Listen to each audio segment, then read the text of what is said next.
दर्श करा दे हो दाई रायपुर के बनजारी। दर्श करा दे हो दाई रायपुर के बनजारी। ये रायपुर के बनजारी दाई रायपुर के बनजारी। रायपुर के बनजारी दाई रायपुर के बनजारी। ये मोला दर्श करा दे हो दाई रायपुर के बनजारी। मोला दर्श करा दे हो दाई रायपुर के बनजारी।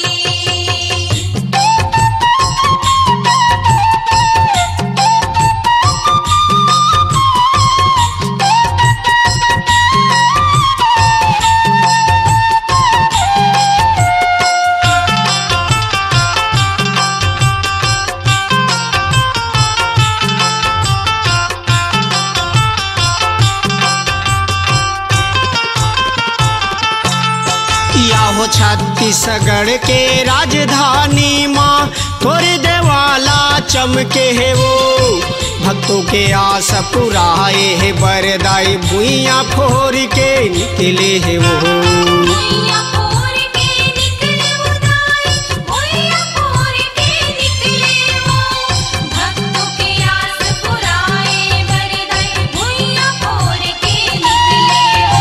या हो छत्तीसगढ़ के राजधानी माँ थोड़े देवाला चमके है वो भक्तों के आस पुराए है बरदाई भुइया फोर के निकले है वो। भक्तों के आस पुराए बरदाई भुइया फोर के निकले वो। धरेव नरियर पान सुपारी धरेव नरियर पान सुपारी। नरियर पान सुपारी धरेव नरियर पान सुपारी। धरेव नरियर पान सुपारी धरेव नरियर पान सुपारी। नरियर पान सुपारी धरेव नरियर पान सुपारी। मोला दर्श करा दे वो दाई रायपुर के बनजारी। मोला दर्श करा दे हो दाई रायपुर के बनजारी।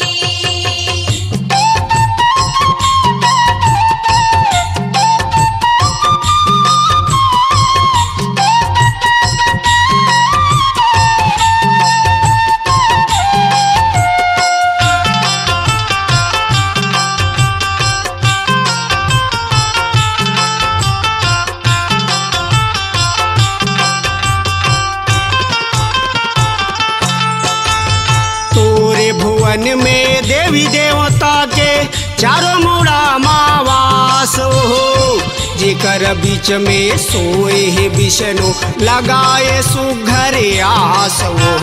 लगाए सुघर आस वो दाई लगाए सुघर आस वो जेकर बीच में सोए विष्णु लगाए सुघर आस वो। या हो तोरे भुवन में देवी देवता के चारों मुड़ा मावास हो जेकर बीच में सोए है विष्णु लगाए सुघर आस हो। जेकर बीच में सोए विष्णु लगाए सुघर आस वो। सबके तहितकारी दाई सबके तहितकारी। सबके तहितकारी दाई सबके तहितकारी। ये सबके तहितकारी दाई सबके तहितकारी। सबके तहितकारी दाई सबके तहितकारी। मोला दर्श करा दे हो दाई रायपुर के बनजारी। मोला दर्श करा दे हो दाई रायपुर के बनजारी।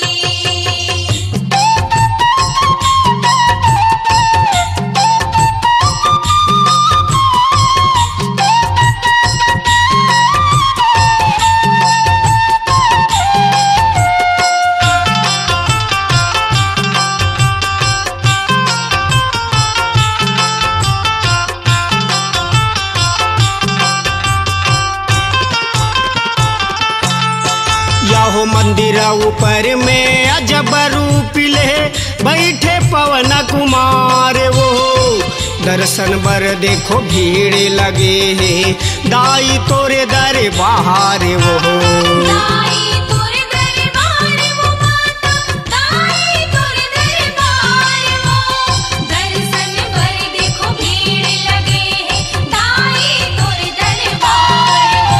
यहो मंदिर ऊपर में अजब रूप ले बैठे पवन कुमार वो दर्शन बर देखो भीड़ लगे है दाई तोरे दरबार वो दर्शन बर देखो भीड़ लगे है दाई तोरे दरबार वो।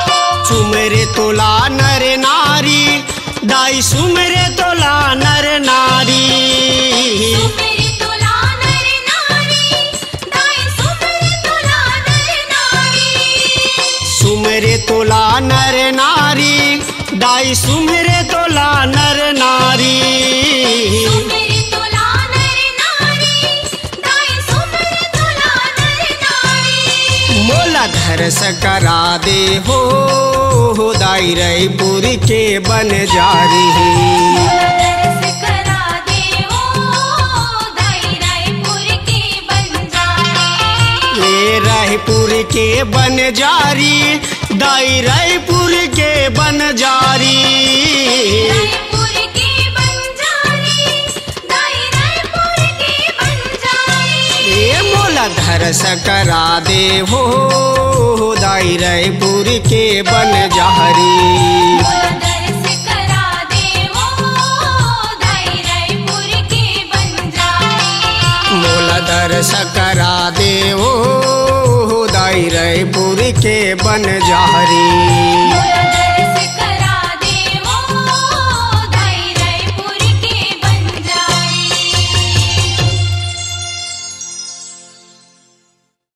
अपनी आवाज को दीजिए एक नया मुकाम। डिजिटल रिकॉर्डिंग की दुनिया का जाना पहचाना नाम स्वरांजलि, जहां गूंजती हैं ध्वनियां अपनी माटी की सौंधी सुगंध के साथ। छत्तीसगढ़ी संगीत के विविध रंग जो पहुंचाते हैं पूरे प्रदेश में डिजिटल रिकॉर्डिंग के संग। स्वरांजलि स्टूडियो, नेमीचंद गली नंबर 2, गंजपारा, रायपुर।